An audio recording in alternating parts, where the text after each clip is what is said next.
If you guys are looking for a cheap and reliable way to gain your FIFA 23 Ultimate Team coins, then please head over to fifacoin.com. Link will be in the description. And don't forget to use my code Martain for a 5% discount. Hi guys, Martain88 here, and welcome back to another FIFA 23 video, and welcome back to another tactics video here on the channel. Today we're having a look at a formation that's very close to my heart. We're going to have a look at post-patch 4-2-3-1 tactics. This is for online only. Okay, so let's get straight into it. Forgive me for the team that I'm using at the moment. I'm totally untradeable. Just trying to stash some coins. Maybe for team of the year, I suppose. I don't know, but I'm just stashing coins at the moment. So fully untradeable at the moment. So I know it's not the best team, but we're not looking at that. It's all about the tactics. Okay, so 4-2-3-1 is a formation that I have had on the radar that I've used for years, okay?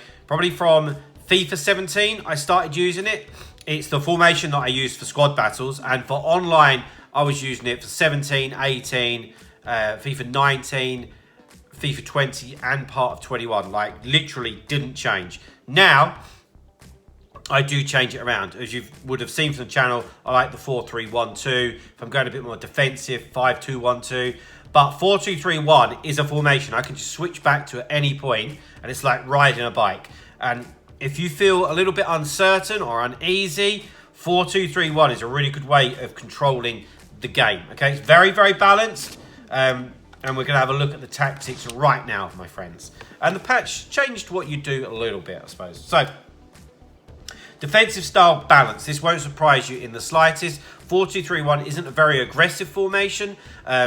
So balance is always what you would go with here. But also, where over the last couple of weeks with what EA have done with their updates, if you try to play on pressure on heavy touch or pressure after possession loss, it's going to drain your stamina a hell of a lot more. And that's not really the natural fit for 4-2-3-1 anyway. Defensive whip, 45. That doesn't change for me. I always like to be a little bit more compact than some, to be honest. But this has a little bit. With the development of your Mbappe's Vinicius now being faster, the whole accelerate debacle, I've now would drop the depth a little bit on your tactics. If you're playing something like a 4-2-3-1, if you're still going with that 4-2-2-2, 4-3-1-2, 4-3-2-1, and you're looking to take the game to your opponent, goals, pressure, then no, then don't. But if you're somebody that's looking to contain, control, be nice and balanced, then I drop it down to 40, and that's what I've done on my 4-2-3-1 tactics. Build up play balanced, most definitely. We're not looking for fast build up play. We just want what it says on the tin, nice and balanced. Variety of options, and 4-2-3-1 does give you that. You have a lot of players close by to control possession. You can go out wide. You can obviously, you've got a concentration of players in the middle of the pitch with 2 CDMs and a cam, so you can play a little bit of tiki-taka as well. So lots of options are open. Chance creation, I always have as direct passing, as you may well know. And that's more just to have a little bit of movement in the offence. Remember, this doesn't affect your defensive play at all. This is all offensive stuff. Offensive width, 50. Your cams / wingers are providing you with a decent amount of width anyway, so no need to play around with that.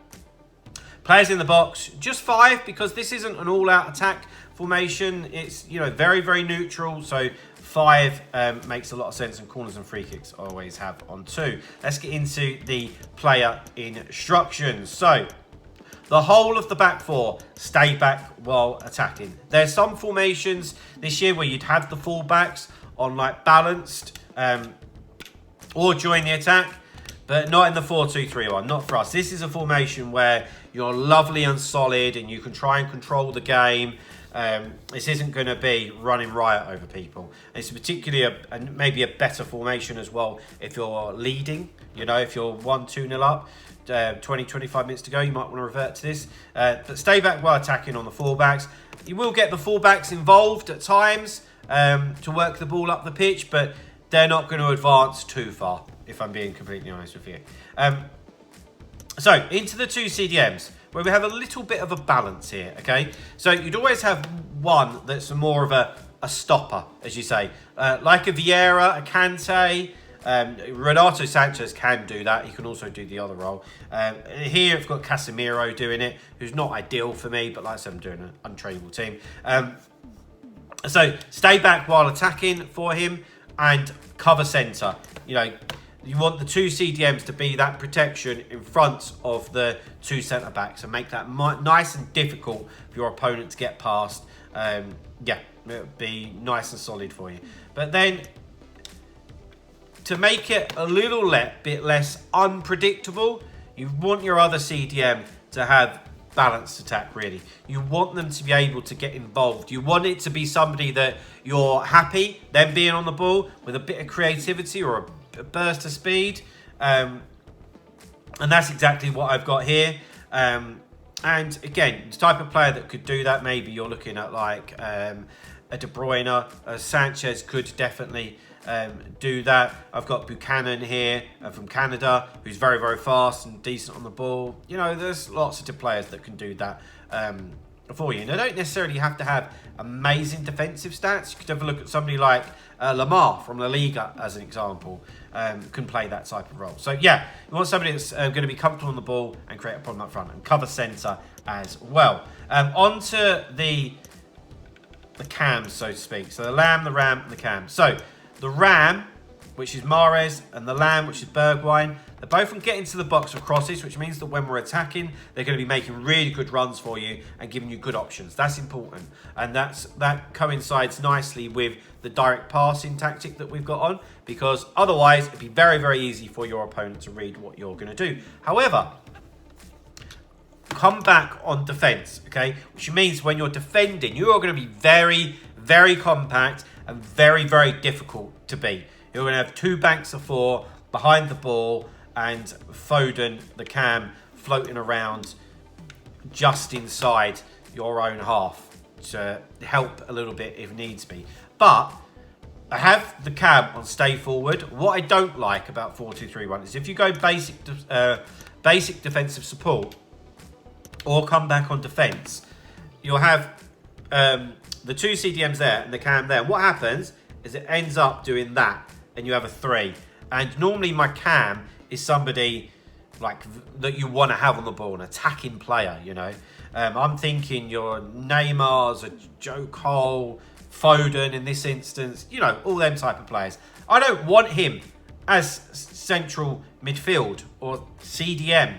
You know, I want the two CDMs protecting it because Foden is not going to get the better of anyone. So I actually have him on stay forward so that when win the ball, there's somebody that is naturally there to receive it. Otherwise, it's going to be very, very tough for your lone striker to do anything with it, you know.